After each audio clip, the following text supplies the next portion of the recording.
if we look at it from another perspective, Toyota has the GT86. When it came out, they especially told the whole world, well, we've made this car and we put Prius tires on it because the tires on the Prius are just not that grippy. You just don't have that much grip, and because of that the car's better. And in every review the car got, everyone spoken about the lack of torque and the engine not really happy to rev, and mostly came down to the fact that the engine was very new on the test cars. But as it became clear, a lot of testers said, well, this tire thing, Toyota may be up to something, because when you lose the grip on the car, it becomes more lively, and the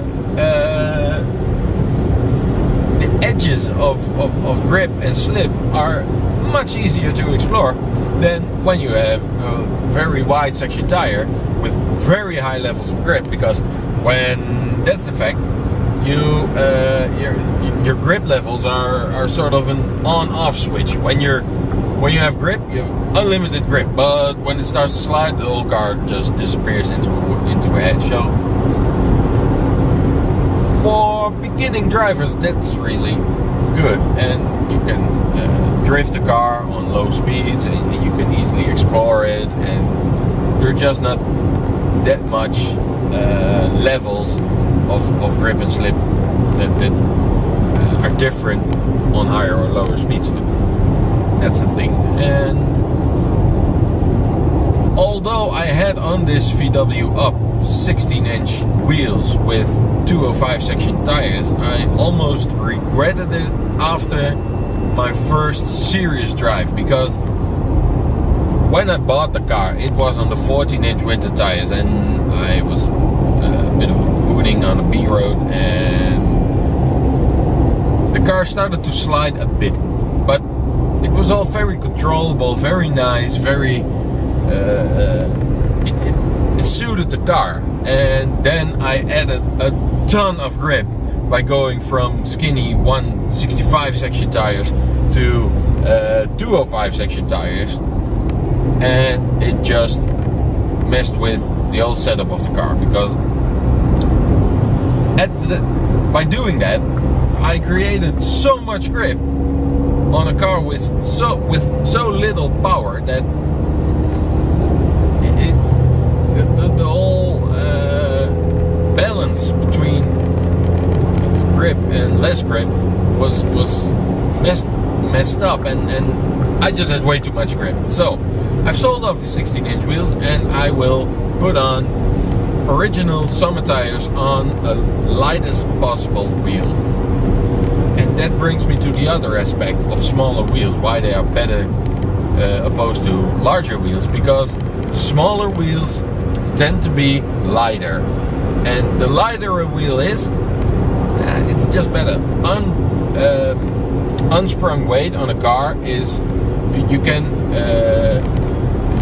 it's like saving a pound there adds up to 4 times that of getting a pound out of the interior of a car.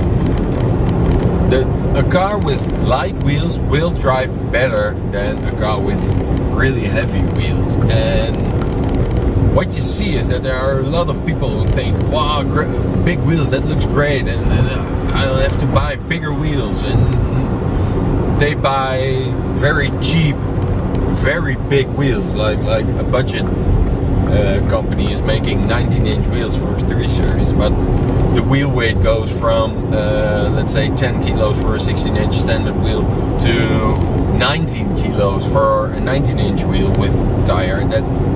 That's 9 kilo in unsprung weight added on every corner of the car. That is going to affect the handling. It won't steer in as happy. It won't be so stable in faster corners. You haven't improved anything. You just made everything worse. And I like to go deeper into this, but I need pictures and sheets, and I don't really have them worked out yet, so I will look into that. I will do a follow-up on this, but I just wanted to do a little vlog and just tell you what my opinion is on large wheels and why I chose to fit small wheels on my VW up when summer comes, because now I'm on the 14-inch steel wheels with winter tires, which I think are good enough for winter. I don't need lightweight wheels for the winter because, well, it just looks sort of fine. So